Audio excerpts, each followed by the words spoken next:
Morning, everyone on the West Coast. Good afternoon, everyone on the East Coast and all times in between. And welcome to our third day of learning, today focused on planned giving topics.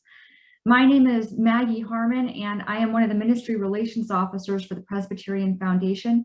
So glad to be with you today. Before we get started, we have a few remarks, and then I will provide some logistical details. But let me at this point turn it over to our President and CEO, Tom Taylor, to welcome us. Tom? Hi, Maggie. Thanks a lot for this. Thanks for letting me be a part of just acknowledging everyone here. You know, many years ago, when I first started my career, I began in the law, practicing law. And then after that, for about 13 years, I was in pastoral ministry in Utah and then Southern California.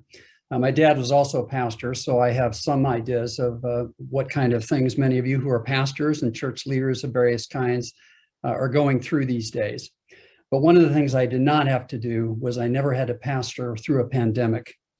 And I never had to find out what it was like to become a televangelist overnight, which I know a lot of you have experienced. You've had to figure out how to be in front of a camera in addition to running a regular worship service. You've had to figure out technology and how to produce entire services.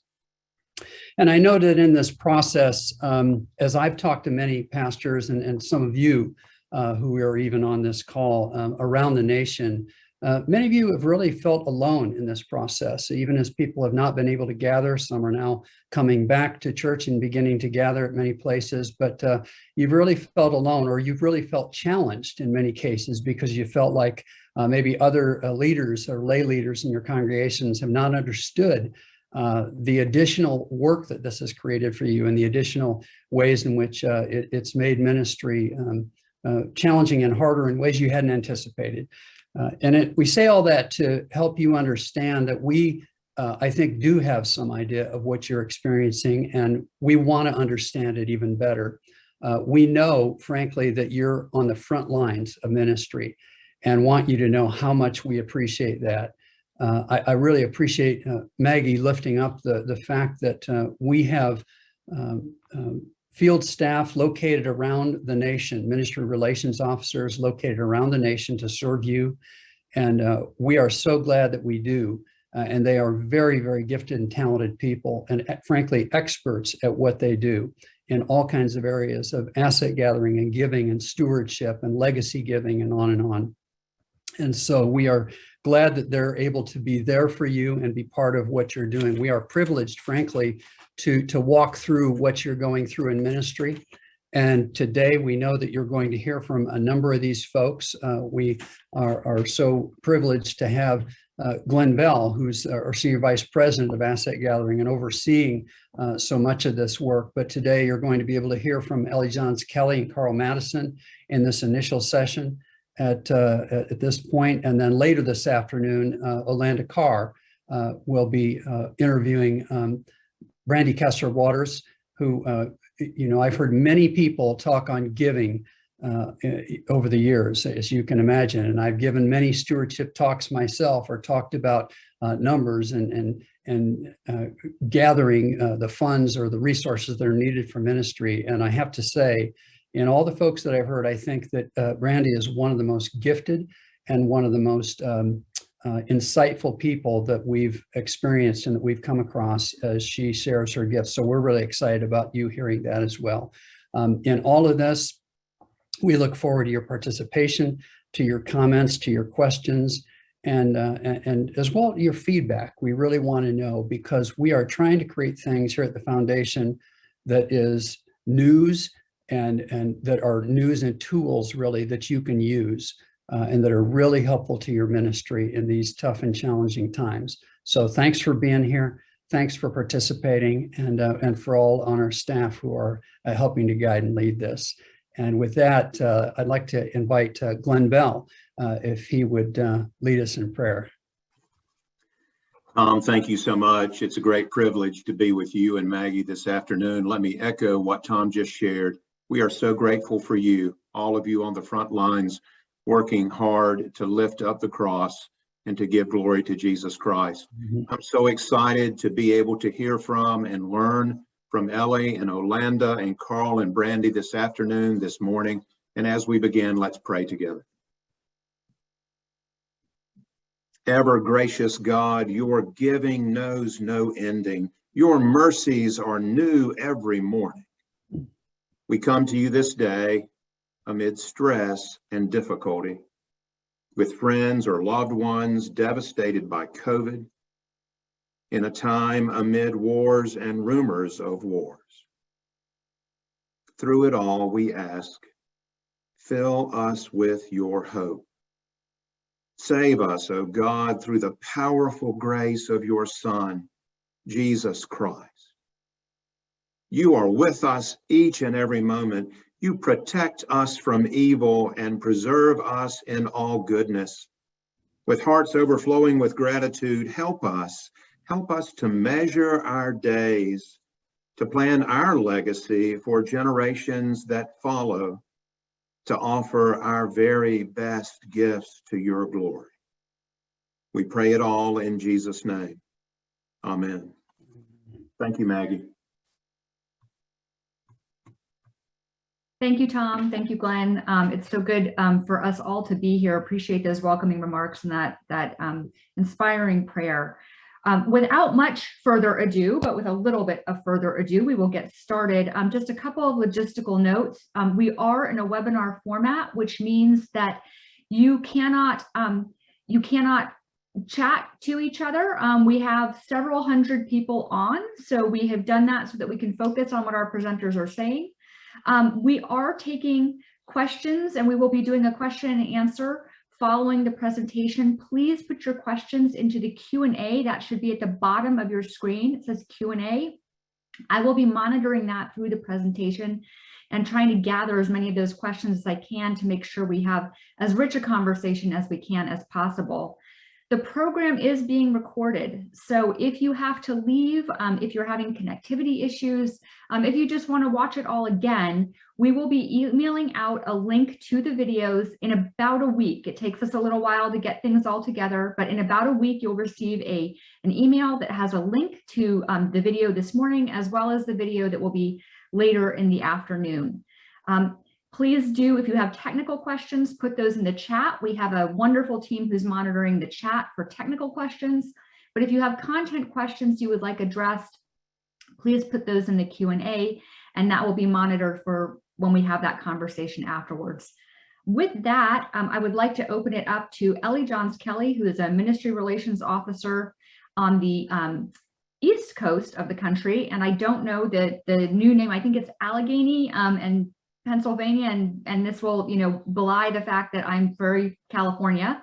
And Karl Mattison, our Vice President for Plan Giving Resources. So a wonderful, wonderful repository of tools for us. So Ellie, Karl, thank you for being here, and take it away. Excellent. Thank you so much, Maggie. Yes, I represent the Allegheny and Chesapeake region, which is predominantly Pennsylvania, a little bit of Ohio, West Virginia, Baltimore, or Maryland over to Delaware. So Karl, Mattison, and I are delighted to be with you today and want to welcome you to Right Size Plan Giving Programs. We are so glad that you are here. And originally we subtitled this Good, Better, Best. We are adjusting those monikers to basic, intermediate, and advanced. It's the same content. Just those original descriptors risk motivating a lot of us to reach far beyond our capacity, potentially even the wrong size program. And we hope that retitling this will make sense and will equip you for your work ahead. So let's get into what you can expect from our time together. Thanks, Ellie. There we go. So today we're going to cover a lot of ground. To do that, we divide this into 4 parts. Part 1, we're going to start off with an overview of plan giving, and we're going to help you self-identify whether your program is basic, intermediate, or advanced. So we'll do that in the overview. And we're also going to connect you with an online plan giving kit called the Stewardship Navigator that the Presbyterian Foundation has built for you. And I got to say something, it is really good. I'm really excited about this. Part 2 is going to be about building. prepare the groundwork to build your program. This is like pouring the concrete foundation before building a house. Part 3 is communicate. This is how to show and tell about planned giving. And communicate, we're going to share different strategies based on your self-identified capacity. And part 4 is expand. We'll highlight a few high impact tools that we already have for you. So we'll even demonstrate them right there. So the next offer, before we move on, is important to hear. We're not just going to recite how you can do this. We're going to give you those actual tools and resources. So at the bottom of this agenda, you see that orange exclamation mark. Wherever you see this throughout this presentation, there's a gift. This marks the resource that's waiting for you in your own planned giving kit that we've called, again, the Stewardship Navigator. And at the end of each chapter, 1 through 4, we're going to take a kit stop. We're going to show you how to access it, and then how to do each of these features. Part 1, let's set the scene. Planned giving is reemerging. It's been in hibernation a couple of years for obvious reasons. Our churches have been all hands on deck just to redo how we provide church and minister through a pandemic. And by all accounts, planned giving has been hard to discuss tactfully during this time. We totally get it. So during this hibernation, we at the Presbyterian Foundation have had the time and space to develop some pretty exciting tools that we'll weave into our conversation today. As we return to some sense of normalcy, planned giving is burgeoning back onto the scene. And here is a little bit of the why. Planned giving has massive potential energy for ministry that has barely been tapped. Let's prove that. Imagine in 2020, for all churches and nonprofits together. It's neat. I'm going to tell you that $41 billion was bequested to churches and ministries and nonprofits. That's equivalent to stacks of $100 bills as high as 142,000 feet. You walk out your front door, look up to the airliner trails in the sky, and multiply that times 4. It's incredible. And while that is an enormous pile of doing great things, it's only a small part of what is possible. Amazingly, far more than that is untapped potential. I know that's a big statement, so we're going to drill down just a moment. It's because that $41 billion in bequests has been left by only 5% of decedents. Only 5% of Americans plan a bequest. So how many do you think would leave a bequest if they were asked to, or somehow engaged, or said, yeah, I would leave a bequest? 28%. Actually, the percentage is significantly higher for Christian households. They're the engine behind the vast majority of charitable giving. Yeah, we're going to stick with 28% because that's a more provable number for us at this time. However you read this, the opportunity is major, and it's there. 5 times the potential is what 5 times the reality is what the potential is. Now we're going to apply that to Presbyterian church figures and see what this means. So look out the pews in your congregation. What would that look like in bequests? The latest reported bequest numbers for the previous decade for Presbyterian churches, the average bequest income for churches was about $55,000. For churches 500 to 1,000 was about $140,000 was the average bequest income. For 1,000 plus, it's about $240,000. So in theory, if these untapped bequests became real bequests, we might talk about increasing that revenue. I'm going to get a little bit of giddy here, by 5, right? It's really too hypothetical for us to forecast, but let's just leave it as a very large number of potential ministries. So there is a lot of opportunity out there that so many potential givers have told us it's just there by reminding them. These are not reluctant givers. It's not right. So that's one reason it is so important to our church. It may be the largest and easiest financial power source for future ministry. Let's consider why it's important to the giver. To me as a giver, it is the biggest gift I'll ever make by far. Consider how we give regularly through life to the ministry of our church. Take a glance at this picture of our financial resources. This graph is fairly representative of personal financial assets that we steward.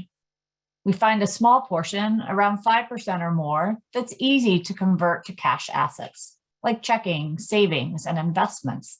These are the yellow slices of the pie.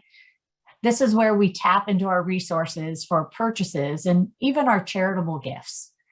With the exception of our higher net worth donors, the rest of us have 90% or more of our assets occupied, being used like our home or car, or waiting to be used like retirement accounts. Yet one day, we are all going to be finished with all of this stuff. It's all going somewhere or to someone. Plan giving, how we point our massive 90% of resources to support and care for those people and places that we cherish so dearly.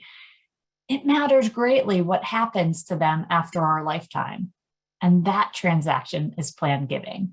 And it's how we transform our things into our ability to keep on doing ministry here long after our lifetimes. And therefore, to my church, this is the most transformative gift I will ever make. On average, a bequest is more than 2.5 times the size of someone's lifetime annual giving. So we want to make sure it is going to a place where it will help change lives, not flounder or even impair the receiver. So I hope we've gotten you engaged in what opportunity there is here. I'm sure most people are already aware, but now we want to talk about right-sizing the program. And so first, let's talk about why that's important. This is a very big statement, but in our experience, most plan giving programs actually lose momentum and even falter. And often it has everything to do with the right size of your program. The wrong fit is a massive plan giving problem, but it does run rampant, not just in churches, but in all nonprofits. There are just too many amazing, fun, great, creative ideas out there. Feels like there's millions of great ideas out there, and it's exciting. So we tend to overload our plan. Then as we start implementing our plan, it turns out to be absolutely overwhelming. So what we might often perceive as the best plan isn't actually too large for us. It might be too complex for our reality. And it's hard for us to implement. So we've kind of set ourselves up for a wall too high to climb. So then our committee might have a morale issue percolating, and as a consequence, momentum does stall out, often as quickly as 6 months. That is not uncommon, as far off as 18 months. But as you can imagine, any stalled plan giving program in church probably is going to stay dormant for about 7 or 8 years if it comes back at all. So my apologies for bumming everyone out. It's a tough statement. But here's the good part, is it's avoidable. If we see that roadblock ahead, we know how to route around it. And that's the basis of today's conversation. Let's get the right. Nope. Sorry, let's get the right size program. So certainly it's subjective. It's your own evaluation, but we'll share our experience as we break it down into 3 different size programs of basic, intermediate, and advanced. So we'll have ideas for each, and throughout this time, we'll mark basic ideas with 1+, intermediate with 2, and advanced with 3 pluses. Basic are ideas to implement for any church to have the presence of a plan giving program. For some church, this will be extremely effective. They need not push it beyond the basics, but for those with the need and the capacity to expand beyond basic, there is intermediate. And this is what we each are hopeful to have. This would be an outstanding program that should be doable with the right team. And yet many have the capacity to reach beyond and into the advanced, which is the gold standard of activity that will take more time and a wider team. While it's perhaps the most exciting, Most of us won't reach for this until those basic and intermediate ideas are in place and well tuned. So how do you know? Are you basic, intermediate, or advanced? Let's today base it on capacity. We want to fast track this using 3 criteria to get a sense of where we fit. This is very back of the napkin, and you can adjust according to where you actually feel. Let's start off with membership. In 2020, our median church had 68 members. A church this size probably does not have the time. It probably also does not have the need for these time-intensive, more complex plan giving strategies. Simpler, more organic ways of connecting are probably ideal for them to leapfrog over these more complex tools that our larger congregations are going to have to rely on to make those same connections. Then let's assess your committee or your team members. Is a single person carrying this program in addition to their other roles in the church? Or is there a full committee of members who are chosen and dedicated to this plan giving effort? And then your time. Is a single person with those responsibilities already stretched thin, but they're willing to put a little bit of time in to have this at least plan giving presence here? Or do you have all those people who have multiple hours per person to lead and deliver these programs? So wherever you are on this, just think through. I think each of us should think through what is our capacity before we go through to this next chapter on this presentation. So remember your right size. Remember what you want to look for. Are you seeing 1 green plus for basic, 2 for intermediate, and 3 for advanced? We're going to be using that throughout. So now that you have your size, let's pull over to that first kit stop. This kit is the online giving program called Stewardship Navigator. It is also available at the PresbyterianFoundation.org website. And the Presbyterian Foundation built this for each church to have a basic program, a basic plan giving program, and tools at no charge to your church. We want to take a moment to show you how to access this so that you know where to get the ideas and the resources that you're going to see marked by those orange exclamation marks. So first you go to that stewardshipnavigator.com that we saw. You'll see this site and click on sign up or log in if you've been there before. If you're returning, enter your login credentials and you've arrived at this main site for the annual giving component. But over on the left, you're going to see plan giving. And here you get these primary features like build your program, make your brochures, build a plan giving site. Yep. And resources. There's more, but this is enough for now for us to launch into our next section. Chapter 2, build your program. Here we explore setting the base on which to build your program. Here are churches preparing to invite plan gifts, receive them, to manage them, distribute them, and to do great ministry. Why is building the foundation important? For plan givers, this is the greatest gift in size and importance, their gift of a lifetime. Yet while it's their biggest, they will not be able to be here to guide it or watch it through the ages. So they need to see that there's a plan to honor their gifts, that after their lifetime, the promises that have been made will be kept, that it is not misused or even unused, and that it does not cause undue harm to the church. So we need to build the program to maximize their impact and sidestep common and easily avoidable risks. A vision statement describes how the future will look if you achieve your mission. And this is the first piece you want to start with. That vision statement is a vivid, idealized description of the outcome that you want, something that inspires, energizes you, and helps you create a mental image of your target. The importance of your vision statement is that it provides continuity and avoids the stutter effect of plan giving fits and starts. It identifies direction and purpose. It identifies stakeholders to needed change while at the same time promoting interest and commitment. So how do you craft that 300 or word less inspirational vision statement that explains the reason and need for Legacy Gift and that will tie together the message for your materials?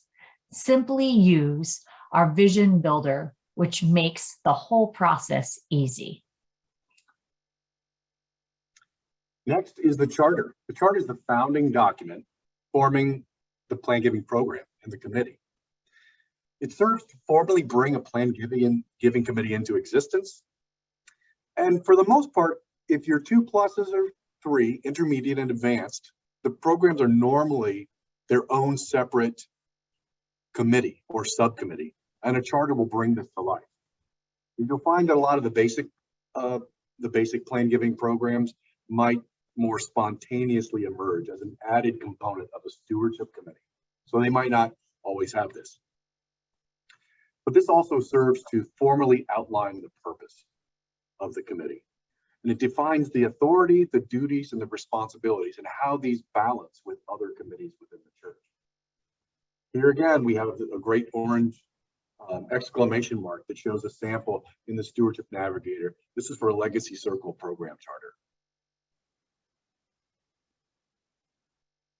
There we go. Many, if not most people, are frustrated by policies. And I admit, I often feel they are laborious, bureaucratic, and distancing, pushing us further away from getting to the fun part. Are they really necessary? Yes, and you don't have to create them out of whole cloth. The promises we make, the policies, are our central nervous system governing our consistent behavior. They provide the structure for how gifts will be managed and how the long-term vision will be carried out. Without policies, gifts may be managed or spent according to whoever is on deck when the gift is received, and then to whomever are the chain of decision makers thereafter. A policy is the roadmap for the gift for the current and future trustees of the gift.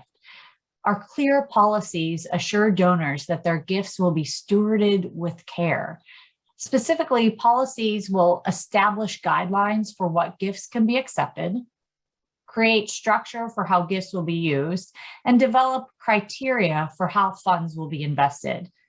For most of us, planned gifts are the largest gift we will ever make. You heard me say it earlier, and I'm saying it again. It's our opportunity to make a massive difference. Yet, as I said earlier, we will not be here to watch over them or share our intentions or ideas. Getting to understand the vision is significant, or else we are, as individual donors, may want to make these agreements in advance so the clarity is there. Now, here on Stewardship Navigator, you'll find great examples of policies. And again, you don't need to put the effort into creating this out of whole cloth. Feel free to tailor these examples for your scenario. Now, there may be some churches that want to bypass policies. If you're going to do so, make sure you engage a third party, like the Presbyterian Foundation, which has been offering permanent endowment funds for over 200 years. We have gift acceptance policies in place. We know how to steward funds. The key, though, is the sooner you invite us into a conversation with a donor, the better, because we can help them think through their gift so that it fulfills both their faith legacy and is useful to the congregation's mission and ministry. All right, let's talk about the team. This is truly its own webinar. So we're just going to focus on this one, like, high value idea about a team and its longevity of a team. Keeping a plan giving program together for multiple years. I would prefer having an ultra basic program over 10 years over the perfect advanced program for 2 years. So focus tightly on what it takes to sustain this program over many years, and importantly, how to transfer leadership to the one who follows you.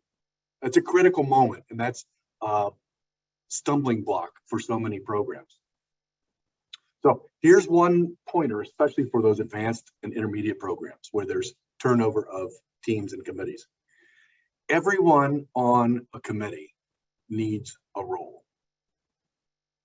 Often when large plan giving committees don't have everyone working on assignments, kind of owning something, they don't necessarily know what to do. They might show up to meetings and not have much to say. And the work ends up falling on one or two individuals. I've seen this. Meeting attendance then probably declines, and the energy does not carry through to the committee successors. The next term that comes, there isn't that that energy, and it's very hard to get that to start up. So consider, here's 4 different things. Kick off the meeting, have a kickoff meeting each year. Equip the team, especially new members of the committee, to understand the purpose of the committee, their purpose on the committee, and what are the basic goals of the year. Set up a calendar of meetings, of events, of benchmarks. What are the things that you want to accomplish? And assign everyone some responsibility. And have in mind how to set your successor up to thrive. Because inevitably then you're going to do some great work. And set habits or a routine that whoever follows you can just step into and easily maintain through their own tenure, and then hand it off to the person who's next. So I wanted to share this committee and position description. Write it out for the committee. What are the obligations of each member? Plan on inviting each member into a specific role, enable them to lead in their own area. If they don't own something and feel empowered, you're going to trend towards less participation. The churches who can fight that have thrived over multiple years, and you'll see that those are the churches that are recording bequests every single year over, let's say, a measured 10-year period. Creating a legacy circle to celebrate not just those whom have left a gift, but also to celebrate the decision of those individuals that have decided to make a gift in the future helps you tell the story. It also provides a framework to lift up your givers, strengthen your bond with them, stay in their plans, and to know that story behind the intent, enabling them to be better stewards of their faith legacy as well. Again, not required, but a really useful tool. And people can easily self-identify by checking a box on their annual pledge card saying, I've included the church in my estate plans. And there they self-disclose to the session, and it makes it easy for you to add them to that legacy circle. Thanks, Ellie. We've come to the end of this chapter 2, Build Your Program, and we're taking our kids stuff. I want to show you on your Plan Giving Navigator portal where to go to get those Build Your Program resources. Just on the landing page, right down below the main part is this Plan Giving Guidebook. And it has an arrow there by Build Your Program that's going to bring you to some of this advice that we've just been sharing, like vision. And there's those vision worksheets and example statements that Ellie was just sharing with you right there. Really helpful, all in one place. We've also got, let's go to that policy section. Under this arrow, you've got all of that variety of draft policies, which are really fabulous and you can borrow from quite liberally where they make sense and match with your needs and what your objectives are. And then there's that committee overview and a position description. Each section has these great resources. Come back at your leisure, but for now, we're going to hand it back to Ellie to start up our chapter 3. Part 3. Now that we have the base established for our program, it's time to share it with the congregation. The focus is not on planned gifts and tax benefits. It's about the opportunity to create a legacy, a faith legacy. It's about gratitude for these gifts and the stories of the givers. It's about the impact of these gifts and what they have done. We need some high impact ways to communicate. And to the basics. Again, these are for everyone, even intermediate and advanced. They must be very low effort. Remember that many members are not opposed to leaving a planned gift. They just haven't thought about it. We are estimating that you could do this work in about 1 hour a month. It'll help to spread this out throughout the year to even out your workload as well. First, add a planned giving page to your website or pin the link as a post on your Facebook page or other social media. Remember, your online presence is your storefront. It assumes that everything important will be reflected and actionable here. True, a good planned giving page sounds like a lot of work, but the good news is that orange exclamation mark means you have one waiting for you. It's easy to use and we'll show you how it works, what it looks like, and how to use it in your Stewardship Navigator portal. We placed it in summer because that's a quieter time and the other seasons have a specific focus. Next are blurbs. If you just cannot do anything else, do some blurbs. They're the easiest, they're the least time. I'm going to step out on a limb and say they're the highest success rate. Publish one every month in your bulletin, newsletter, and social media. And to ensure that it happens, collect all those 12 blurbs in a single sitting and just schedule them out on a calendar and share them with the person who's going to put them into the social media or the bulletin so that it is all done in a really efficient time frame. And again, here's that orange exclamation mark. This one's called Touch Points. It's a 4-page document in the Stewardship Navigator Plan Giving module that has fantastic examples that you can lift and use easily. These are yours. Here's one that I really enjoyed. Legacy speaks not about how we died, but how we lived. It speaks about the things that move us in life, the things that matter to us. The legacy is an expression of gratitude and thanks to God for all that has been given and enjoyed in life. What will your legacy say about you? And notice, it hasn't asked about a planned gift. It's inspired someone for a legacy. In the later part of the year, most of us are going to be doing our pledge season. Let's talk a little bit about planned giving there. This is easy. Make a space on your pledge card for 2 boxes. One place for the respondent to note that they have made a planned gift and let you know. Check. The other, they would like to learn more about a planned gift. Check. Either box is fabulous information. Also, this is a great reminder to people making a pledge that planned giving is there, available, and something to consider, while they're evaluating what are their midterm or close term giving plans. So we get great feedback from churches who do this. You're not going to get more than a few, but if you get a few responses every year, that is pretty amazing. And in the spring, plan a Legacy Sunday. You will find Legacy Sunday listed as the first Sunday of May on your handy dandy Presbyterian calendar. The truth is, though, you can make any Sunday Legacy Sunday. The key is getting it on the calendar, preaching about sharing the faith for future generations, providing a brochure, including a bulletin insert, and asking a member to share a minute for mission on the subject.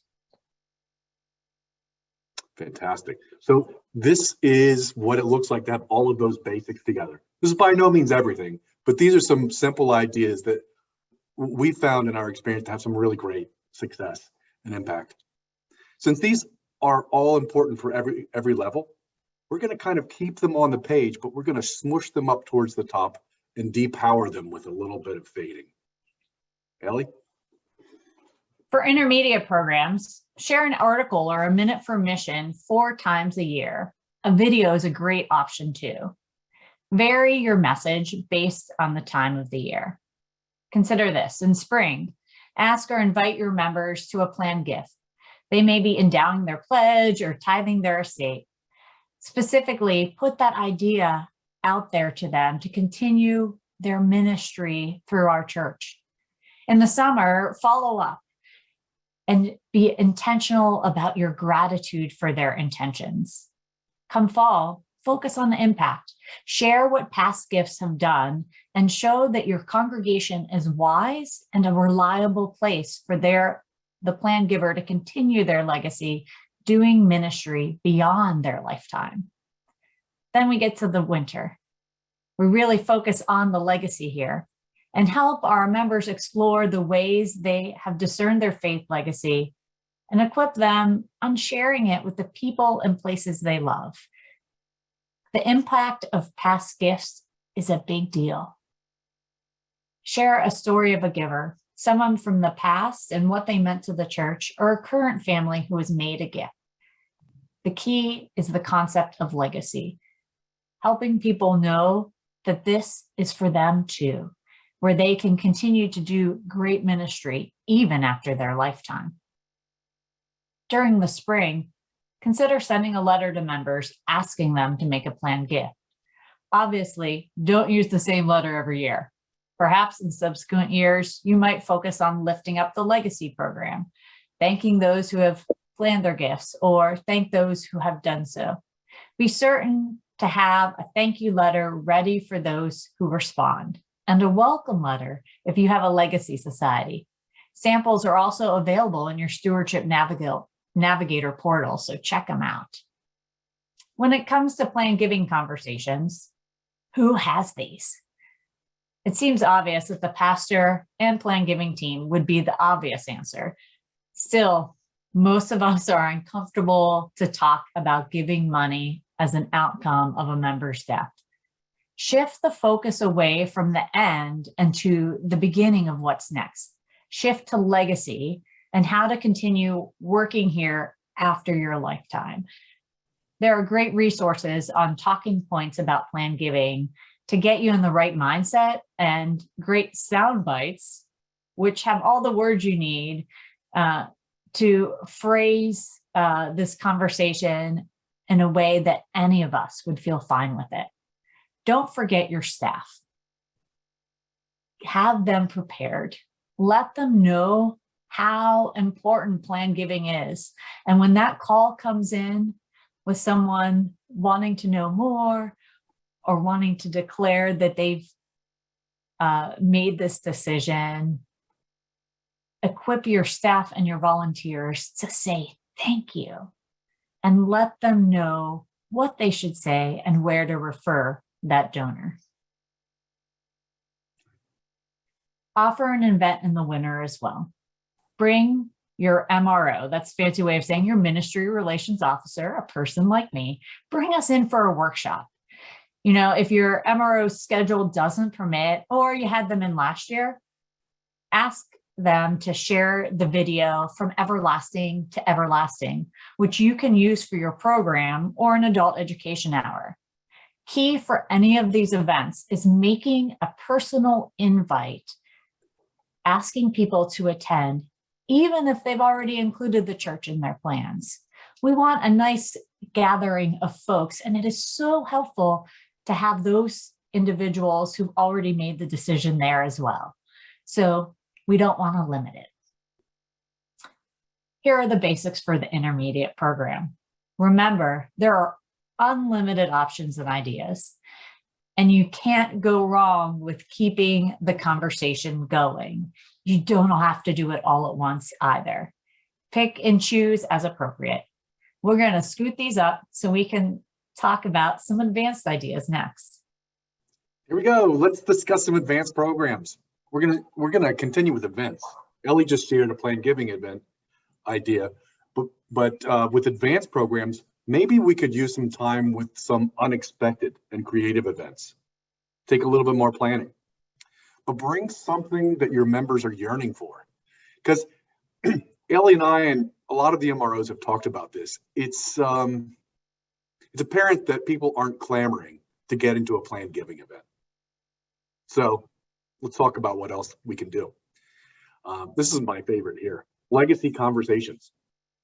Each of us has something or someone that we care about so deeply that we might even lose sleep many nights over what happens when we're not there for a day, for a week, forever.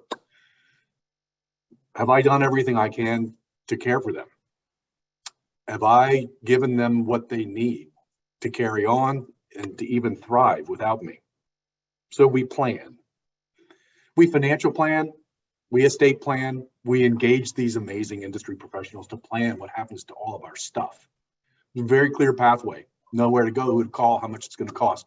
But that plan doesn't take away our real core anxiety.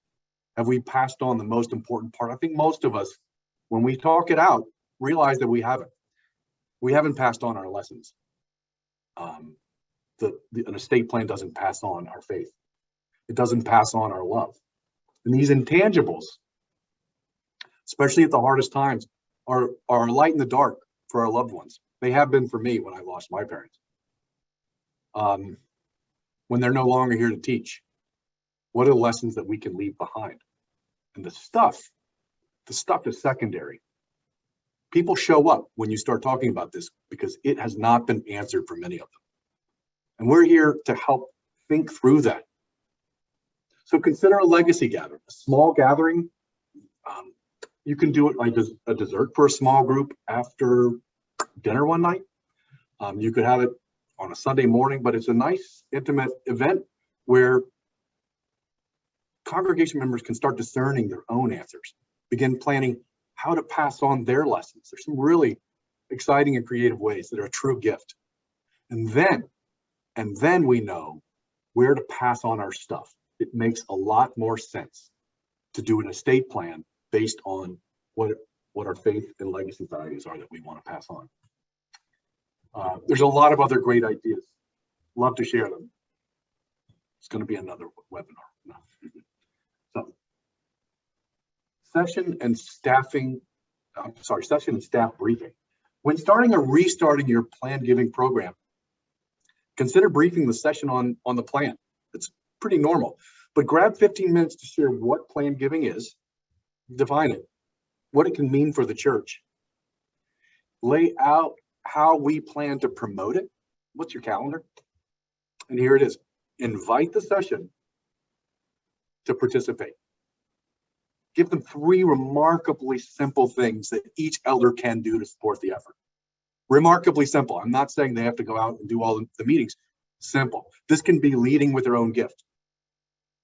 It can be knowing the common words that members might use. If they're crying out, I'm ready to talk about plan giving, but they don't know that's what they're looking for. It might be knowing exactly where to refer members who want to know more. It's simple if everyone on your session is on the team. So let's do that for staff too. Like Ellie mentioned, this is kind of an upgrade from that, like expanding on it. Bring coffee and donuts one morning for a conversation with staff so that they feel connected with this program and equipped. When they get the call, they're going to support it instead of saying, I'm not sure what that is, or, oh, what, they're asking for more money. That's not helpful. But if they know what it is, they're going to be on the team. Let them know. They might be hearing about plan giving inquiries as a result of a sermon or a brochure. Let them know about some key words, especially the jargon that they might hear, so that they know, oh, this is a plan gift. I need to refer this and whom to refer it to.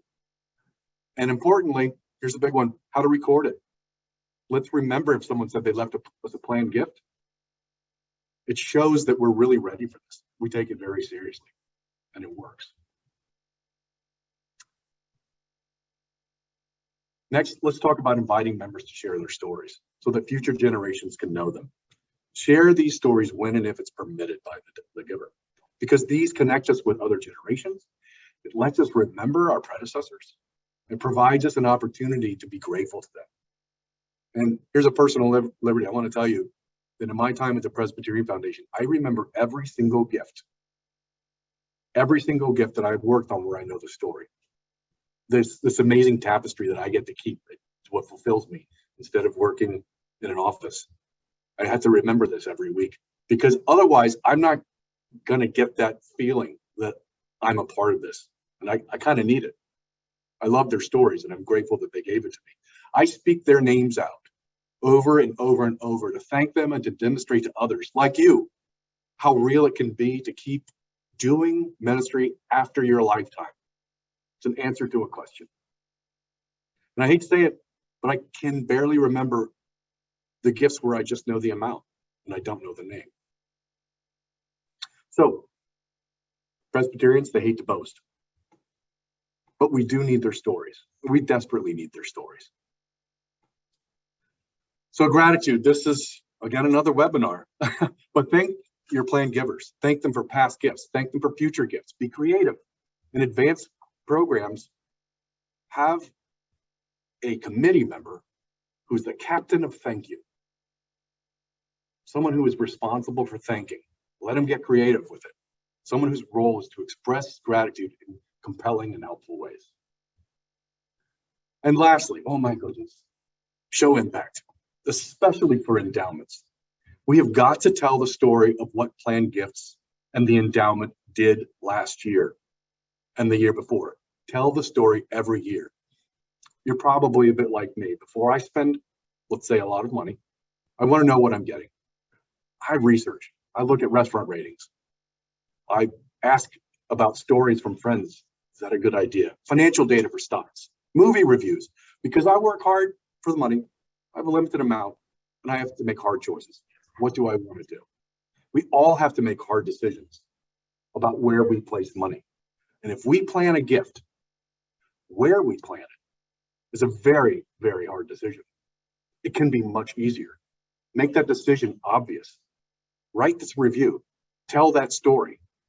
Because many of our endowments are doing amazing things, but not one word is spoken about those things. And it's not spoken for years. So they're often very, very misunderstood. Their story is untold, and their impact is often, dare I say, totally unknown. So then our members start to veer off into these different assumptions. Here's two. Why don't we just use the endowment? It sits there. That's almost always wrong. The second, the church doesn't need our giving. They have those endowment funds. That's almost always misunderstood. Shut that down. Those misdirects are off. We can control it by telling the story. Every year, tell the story. Pull out the dollar amounts of what the endowment did, where it was distributed, who received it, the smile, whatever intangible happened. Tell how it was used and make it into an annual report. It can be a one-pager like this. It can be a short video. And after showing impact, go to the next level. Thank those who made this possible, even if they're not still with us. And then turn the message to the reader. So this is great. Looks like we did a lot, but there's so much more that's possible. There's so much more that's needed.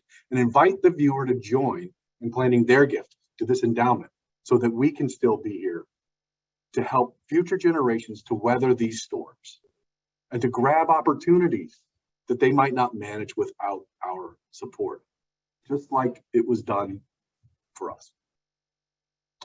So here's a look backward at those advanced ideas. And we're going to wrap this section up with another kit stop. This is where to get these communications resources. So you scroll down on this landing page and you click the arrow to the right of communication. It's going to drop down for those 5 categories, most of which we've just discussed. Some pointers and then resources. And personal contact, this is a really great section that I highly recommend. How to have those conversations. A guide to constructing a Christian will. And just like Ellie said, these are things where even if you're afraid to talk about money, all of those things are things where you think, I could say that. That's easy. Recognize and thank, more great resources. Calendar. Here's the example, blurbs, ideas to promote your program.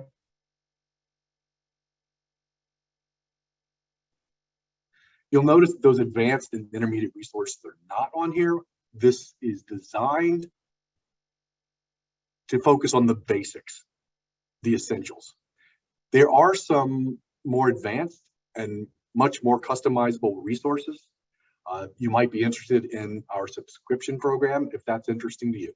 It's called Plan Giving Navigator. It makes some of these videos with you. It helps develop those brochures with all your pictures of books and branding, things like that. That is on the advanced side as well. Ellie? Thanks, Karl. Remember, as you expand your program, you already have tools at your fingertips, and we're here and we'll show you a little bit more about what those tools are again. Let's do a little review. You will see again, we'll feature these aspects, the plan giving web pages, the brochures, the resources, and there is always someone to help. You'll have that picture of your MRO. You saw Olanda in that bottom left-hand corner on each of Karl's demonstrations. That's because Olanda is his MRO, right? So you're gonna see us when you have to figure out, who do I reach out to? Which of those 10 MROs is mine? Log on to Stewardship Navigator, create your logon and password if you haven't already. Know that each person in your church gets their very own logon and password. Don't try to do one for everyone and try to share it, because you'll forget and you'll have complications in updating your password. So each person creates their own logon and password, and you'll be able to find your MRO real easy. Karl. Fantastic. I am excited about this. Let me introduce you to your plan giving site. It's your own plan giving site. It is practically plug and play if you're on the basic level. And there are several ways that you can customize this with your logo and your color and points of contact within your church, but it does not exactly match your website. It comes as close as we can in a large tool like this. Again, we do have a plan giving page that does exactly match your website on that subscription service, the Plan Giving Navigator program. But we're going to tour this one right here really quick because it is that exciting. So look here, there is a welcome message up at the top of your plan giving page and a welcome video, a legacy giving video, if you will. You can change either of these out, but they're ready to go as they are. You can put your own in here. Next, there's this big picture guidance on making a Christian will and on types of assets that you can give and how to give them. These are very nice brochures inside that are really helpful for people who are making their plans.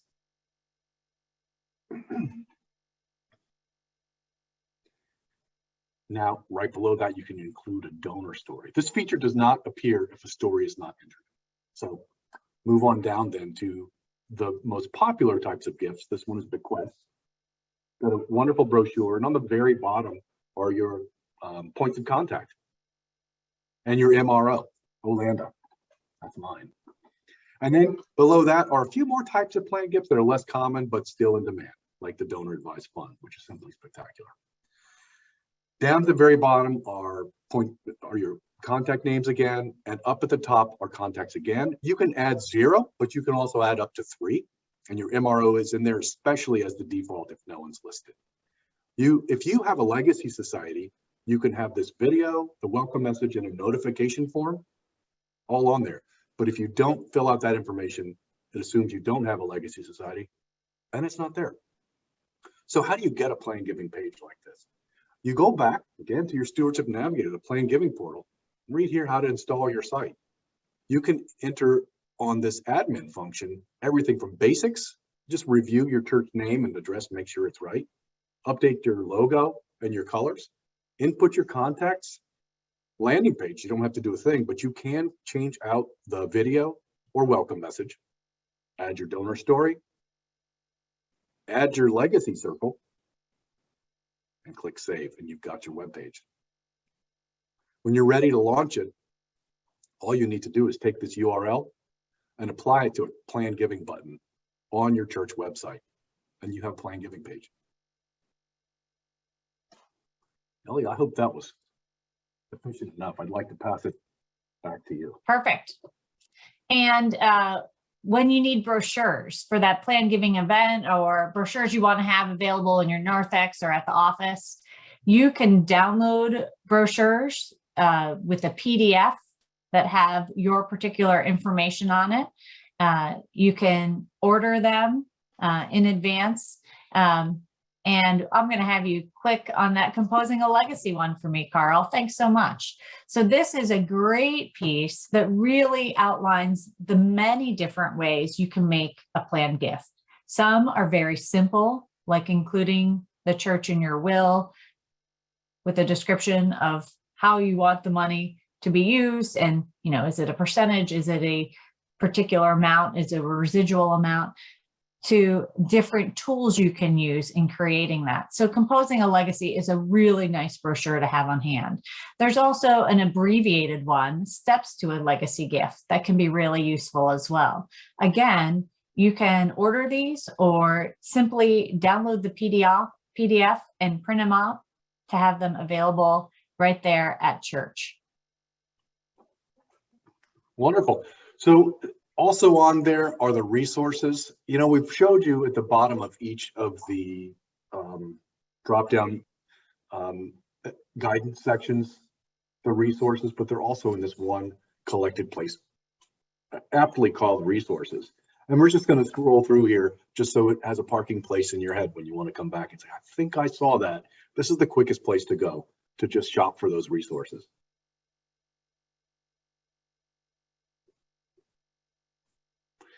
And I also want to say these were carefully curated by a team of really wonderful MROs who have collected great ideas from churches, like Maggie, who's actually hosting this, and Ellie. Really wonderful things. All right. Thanks, Ellie. I'm going to move it on here. Oops.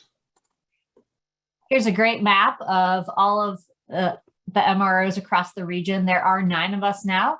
We are looking to hire 2 additions to our staff to take us up to 11. So you'll see Stephen Kaiser, our Vice President for Plan Giving there. He is in that seafoam green section. That will be divided, as well as some of the periwinkle and yellow, to bring on 2 new team members. And whomever is serving at the time, whoever's covering the territory, again, log into Stewardship Navigator. Your MRO will appear there.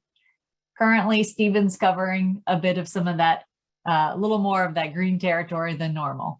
But again, when you click on stewardshipnavigator.com, you're going to have the picture of who's serving your area with our contact information. So reach out to us and know that we are here to serve you. There's no cost to call us, to have us come and work with your committee, to offer workshops and walk alongside your donors as well. We're here to help them craft their legacy so that they support your congregation. They may very likely use some of our tools, or they might not use our tools at all. That's okay. What is most important to us is that your members are supporting the ministry that they care so much about, both today and long after their lifetime. And know that the Presbyterian Foundation, we don't receive per capita dollars. I get that question all the time. That supports the work of our sister agencies, the Office of General Assembly and the Presbyterian Mission Agency. We're able to serve you at no cost to your congregation because Presbyterians have entrusted us to steward gifts for the last 200 plus years. And so we are pleased to be of support to you. Whatever the size of your congregation, we're your go-to development person. We're here to be of support to you. And we want to thank you for your time today. And we're eager to address the questions you have.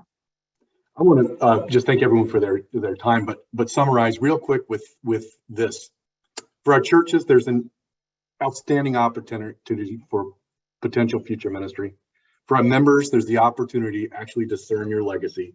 We can help them do that and deliver a concrete plan for them to point their stuff, their resources to fulfill their legacy. Want to thank everyone for their role in making this happen for your church. The credit for your hard work is probably going to go to your successor, but still you persist, still you're here. And it's just wonderful to work with people who get that, have that understanding of the importance of this and being a part of your plan giving effort.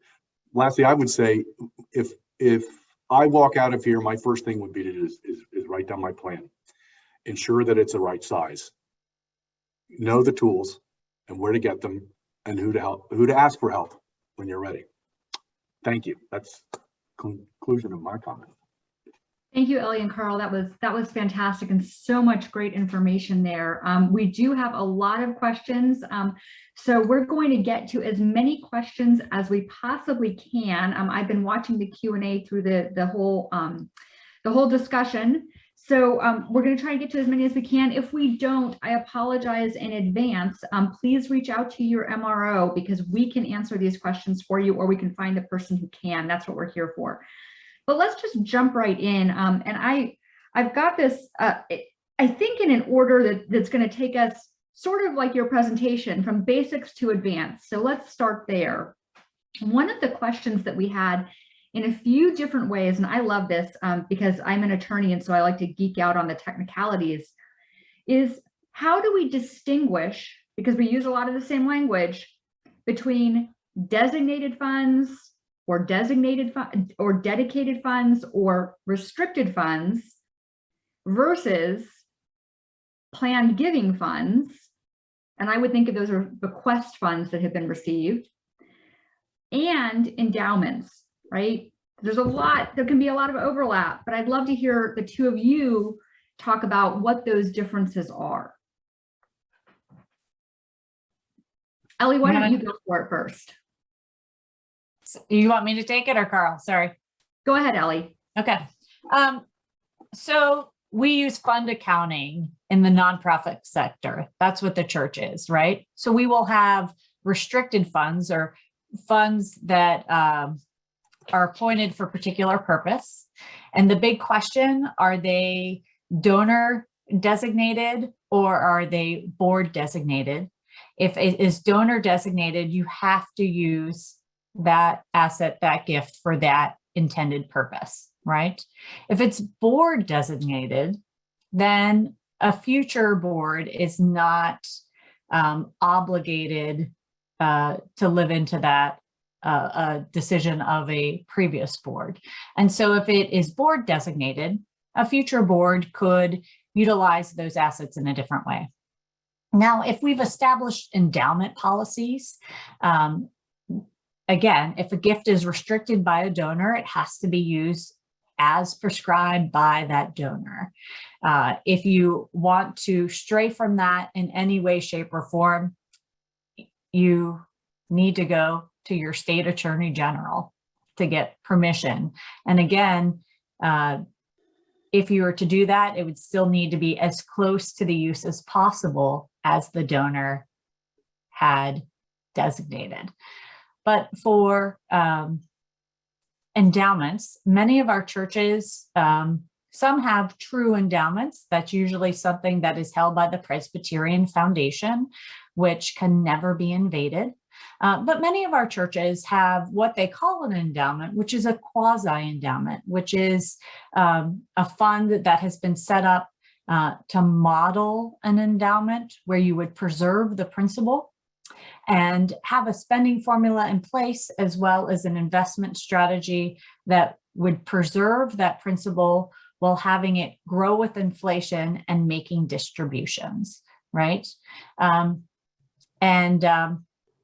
So you have some different choices.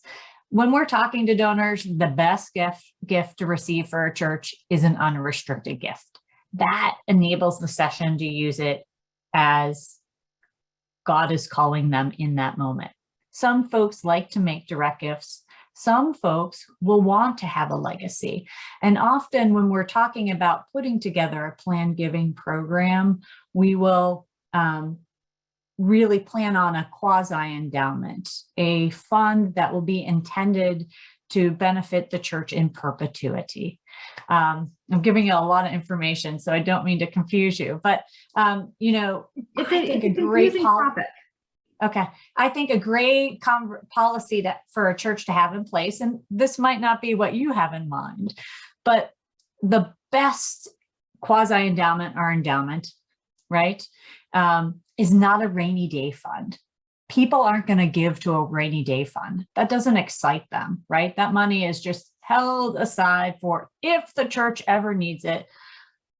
But an endowment that is being used well will be used for ministry year in and year out.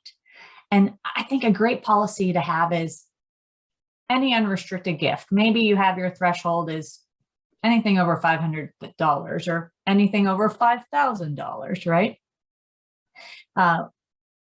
We're going to spend 10% off the top for mission. It allows folks to see an immediate impact of their legacy gift.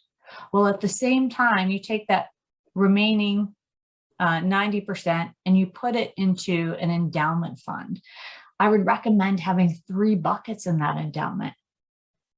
Up to a third, or at least a third for mission, up to a third for general operating expenses, and up to another third for capital projects, your building and grounds. Now, why I say at least Can I a stop third. you there for just Yeah. 1 second? Because I think that you answered the question and we have so many more questions. Okay, And I sorry. think we're getting a little bit technical on the use of endowments here, which is a great thing to talk about. But that's also a great thing to reach out to your MRO to ask about. And if you want to dive a little bit deeper into the distinction that Ellie was talking about between a restricted fund, an unrestricted fund, what a planned gift fund might look like, and what an endowment is. Again, we're here as resources for that because it is highly technical and can be a little bit hard to parse. But thank you for that answer. I want to try to get to another couple questions that I think flow into the structure that you both provided. One of the things that we were seeing in the questions was really about sequencing different kinds of campaigns. I've heard from a number of churches that I work with the fear that if you're doing planned giving conversations, it's going to interfere with a capital campaign, or it's going to interfere with, regular pledging and your standard like stewardship work. Can the two of you talk about, maybe Karl, I'll go to you on this one, talk a little bit about how planned giving fits into that bigger picture of other campaigns that you're running? Sure. That's a great question, and it's very common. I am going to say the capital campaign is one that has a lot of these variations, but they don't need to be mutually exclusive. I want to kick off the one that's applicable to everyone. Annual giving campaigns. Kind of usually it's the push towards the end of the year, although we are recommending at the Presbyterian Foundation and pretty much everywhere else year-round annual giving, year-round plan giving. They need to be with each other the entire year. But I would say the core issue, and I think this is what everyone wants to get at about this, is will these two things, plan giving and annual giving, conflict, especially towards the end of the year when you've got your pledge campaign or year-end giving encouragement? They need not. My recommendation, strong recommendation, would be at the end of the year, we're not pushing for the ask for plan giving. We're not trying to describe what are the different types of planned gifts. Planned gifts does need to defer, take a little bit of a back seat, but not go quiet. That's the time of year when annual giving is saying, think about what you want to be in this ministry next year. What is your commitment here? And planned giving has that quiet moment where it's not asking, but it's telling their impact story. The fall for planned giving is, here's what planned gifts did last year. Here's what our planned givers stories were. Did you know so-and-so was here, cared for you so much, this is left. So the planned gift is not always being asked for, it's being explained, shown impact. And so in the fall, while the peak messaging for annual giving is happening, planned giving is flying much lower in its frequency and also more subtle in its messaging. It's proving this is a great place to make a planned gift. So that when we come out and in the spring we go back up with frequency and planned giving, we're asking people, would you leave a planned gift, right after we've told them how amazing we will treat that planned gift. So it's that capital giving. We have a lot of questions. That one's it depends. I'm sorry. Yeah, no, that was, Karl, that was great. Thank you. What I always say to churches is it's really about running in parallel tracks, right? Because a planned gift is not something that's about today. It's really about forever. And it's a gift that's going to happen tomorrow or, well into the future. So it's a different way of thinking about it. One of the other questions we got from a few different people was, what do we do when we receive a planned gift? That when someone has passed away and we receive the money, should we acknowledge it publicly? Should we talk about it? What's the right way to actually acknowledge it? I certainly tell my churches, absolutely, unless it's been told to be private, you want to share the blessing that you've received. But what do the two of you think about that? We need to celebrate it as long as it's not an anonymous gift. It's so important to celebrate these gifts. Now, it may depend on the size. If you have some planning work to do around that gift to be able to communicate to the congregation how you will steward it well. We'll have small churches who get $1 million gifts, and they need to do a little bit of work. And that's where you call your MRO in. So you can share the good news, celebrate it, but you may need some time to share the detail of how you'll live into that gift and how other gifts can complement it as well. So that's where you want to reach out to us and know that we'll journey alongside of you as you're sharing that good news and inspiring others to support the future ministry. Really thinking about those generations we haven't even considered yet, that we can share the good news of God's Karl, grace. you want to add to that? I'd love to. Two comments. One is that because of that, I would recommend that we think about how do we ask them while they're here, if we can share their story, because we can ask for two things. And that's my second point. If we invite them to share their gift in advance, the news of their gift, we can ask them, may we also share your story, because we want to make sure that your gift is put to use quickly and well. We want to make sure we understand what your intentions are. We really want to honor it. And we also want to make sure that we get your story, because you're a part of this church now and you will be in the future. And we want to be able to tell people about you and that you cared so much for us that you're still doing things here with us. So we want to invite people to share the news of their gift and that they're leaving a gift for us to be able to thank them. Because Presbyterians are not thrilled about bragging about their gift. And we want them to tell us not to brag, or not because we have to know how much they're leaving, but because we need to know them. It's the joy that we actually get in honoring them. Yeah. And it's understanding how, oh, sorry. I was just going to say, I always think about that in the passage in scripture where we talk about lighting a lamp and not putting it under a bushel basket, right? It's not about bragging, but it's about sharing the light and the gifts that you have. On that, I want to follow up with another question that we had come through a few different ways. And that is the question of, what should the pastor know? Now, we generally say we think the pastor should be involved in stewardship and should be involved in understanding the giving picture at the church.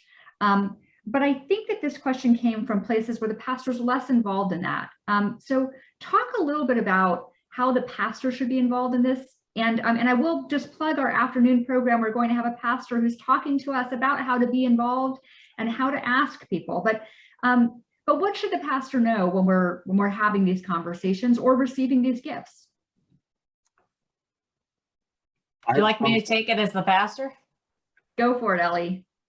So as a minister, it is so helpful to know. Now, so often in our churches, some of our cultures feel uncomfortable if the pastor knows this. Trust that your pastor has the capacity to handle this information with discretion and hold your confidence, just as they have with any other matter, from your health to your employment to crises that your family have been through. Your pastor has the capacity to do that. And know that the pastor is the shepherd with the session and the shepherd even of your plan giving team to help continue to nurture those relationships not to take on all of the responsibility, but to be a partner to help nurture those ongoing relationships and trust that your pastors are not going to treat people differently. And those who might, they're going to be doing it based on a guess. If they're going to do it, they're already doing it based on guesses, and it's much better to be informed and have accurate information, right? But again, hopefully you're calling pastors that you can trust, that have the capacity to handle this information with discretion, just like any other case. Karl, you have more thoughts? I have a thought I'd like to share. It's about the pastor's role. My very favorite plan giving programs where I've supported churches are the ones, it's almost a different answer, where the pastor's role was not to be at the forefront of plan giving, but we've been in meetings where the pastor is either participating and encouraging us, or at least pokes her head in the door and says, hey, I just want you all to know that what you're doing is so important for the future of this church. And I'm so grateful that I had to come over here and thank you before I get to my next meeting, because this is a really big deal. Thank you. I work twice as hard when I hear those words, because Ellie, you've shared a pastor's perspective. I'm sharing a layperson's perspective. Like, if this is important to you, the pastor, and you come in and give me an attaboy, I feel like it's important to this church. And as a pastor, your role doesn't have to be to know everything, tax benefits, whatever. That's not important. You're lifting us up is more important than you might sometimes realize. And in plan giving programs, it's often unrewarded, and we're really grateful for your attaboy. Well, and I would just add to what you both said, and I appreciate that when I talk to pastors about this, part of what I encourage them to think about is that they're caring not just for the people today, but they're caring for, Ellie, I think, as you had mentioned, the generations that are coming after. And by helping someone think about what their legacy is, part of what they're doing is sharing that legacy with generations that are coming. And they're helping someone think about what their life and spirit is going to be. So there's a lot of roles for a pastor in that. I have another pastor question for probably for Ellie. And the question really was, we were talking before about having staff and preparing the staff to be able to respond to plan giving questions and things like that. Well, this question, and this is true for a lot of our churches, don't have a lot of staff because it's a very small church, say sub 50 members. In a situation like that, how do you, as the pastor, not take on too much more, but get some of your members engaged in doing this work? And then how can you also effectively balance doing some of this work because it's important to you without it becoming overwhelming? I think the key is keeping your session informed, right? Likely if you're a small church, you don't have a committee. You might have one elder with the responsibility. So you may have a session of 5 folks. Keep the conversation going with them and make sure if you have 50 members or fewer, you likely have volunteers who might be in the office a few times a week. Have conversations with them so that they're ready if a phone call comes in. A lot of it, like Karl said, is going to happen just naturally, but it's simply being attentive and having your folks not be afraid of the conversation, familiarizing them with the language, and letting them know that saying thank you is the start of it, right? And as pastor, you don't have to carry the heavy load. Like Karl said, you don't need to know all the details of ways people can make a gift, but you do need to know that you have an MRO that you can pick up the phone and call and say, can I set up a conversation with you and one of our members who would really like to establish their faith legacy and want to think through it a little more? Be ready to call us and know that we're at your fingertips. Thank you for that. A technical question here, but one that maybe you can both speak to. There was a question about how we stay in touch with people when they move away from the church. We know that there's a lot of movement that happens. Is it appropriate? Do you think it's appropriate to continue to be in touch with someone who's perhaps been a longtime member but then moves away? about how they might continue to support the church through a legacy gift. I'll take the first swing at that. I think it's entirely appropriate. We have so many churches who are saying, well, our members have all moved south over on the East Coast. And so many churches, I'm from Florida, say, oh, all of our members have moved north. So there's this interesting migration going on. And we are wondering, do we keep connection with them? And absolutely yes, especially for longtime members, because that was a big part of their life. And it doesn't need to stop being that. I'll just say one of my favorite instances was a church where we reached out to past members, where we thought, what are we going to do? And they reached out to thank the past members who had moved away, a lot of them, for founding this church. Wanted you to know how our church is doing. We're thriving. I'm really grateful that you all brought this congregation together and made it thrive. And some of them left planned gifts and said if they included that. If you have, we're really grateful for that too. We want you to know we have a plan to make sure that, like you, we're making sure that those who come next are going to do wonderful things. We wanted you to have, and they got these two just lovely bottles and put water from the lake and sand from the soil in and said, we just wanted you to have a bit of where you built the church. This is water from the lake. And it was this amazing connection that they kept, and those people felt connected and they heard back from that. One church I'm working with right now has done the same thing. The pastor just put little notes on the bottom of planned giving invitation letters saying, hey, I know that you left a planned gift. Just wanted you to know we're engaging others to do what you've done. And he got these responses back from people they haven't heard from in a long time saying, so thrilled that you are doing this for this church. There was this re-engagement that was from a small note, like just fabulous reconnection with people who had left. Yes. So that's an enthusiastic yes. Stay in touch with people who are longtime members. We are at the end of our 90 minutes, and I want to be mindful of everyone's time so they can have a break. We will be back here at, let me do my math correctly, 1 o'clock Pacific and 4 o'clock Eastern, and all times in between with our next presentation. I want to give a huge thank you to Ellie and Karl. We did not get to all of the questions. However, Ellie is an MRO. I'm an MRO. There are many other MROs. We can answer these questions for you. I know there were a lot of technical questions about how to make gifts, how to manage gifts, situations where one partner wants to make a gift and another perhaps doesn't. Please reach out to us and ask. Also, the Plan Giving module and Stewardship Navigator has a huge number of resources that can answer some of these questions for you.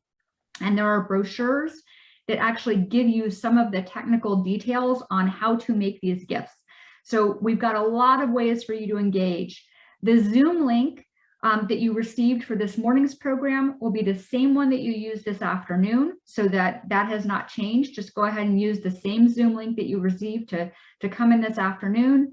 And a reminder that this has been recorded. It will be made available in about a week, as will the slide deck. There were a lot of questions. Can we please get these slides? Yes, you will be able to get these slides.